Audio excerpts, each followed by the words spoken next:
ज्या म्हणजे शिवजयंतीमध्ये हा कार्यक्रम घेऊ नये असं मागणी त्यांच्याकडून. शिवजयंतीच्या निमित्त आता तुम्ही जर बघितलं तर गणपती उत्सव सुद्धा होतो.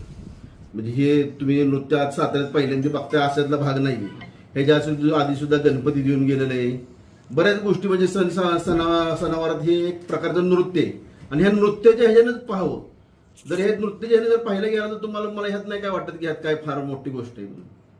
तर दृष्टिकोन थोडासा ह्याचा करमणुकीचा असेल तर ह्यात काय प्रॉब्लेम नाही असं मला वाटतं. अजून तर काही चर्चा अजून केलेली नाहीये.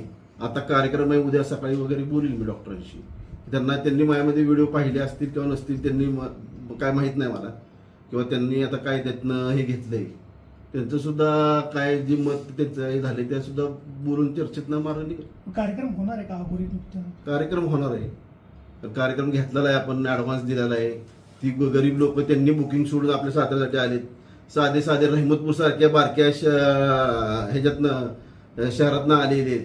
त्यांचं त्या रोजीरोटी त्यांची त्या ह्याच्यावर चालती, त्यामुळे त्यांची रोजीरोटी बुडवू नये असं मला वाटतंय. तर मी सगळ्यांनाच विनंती करतो की शिवजयंतीला कुठं गालबोट लागू नये आणि आपण एवढे दिवस जी परंपरा पाळली शिवजयंतीची तशीच ती कंटिन्यू राहावी आणि ह्याच्याकडे करमणूक म्हणून पाहावं. ह्याच्या व्यतिरिक्त काही दुसरा कोणी अर्थ काढू नये.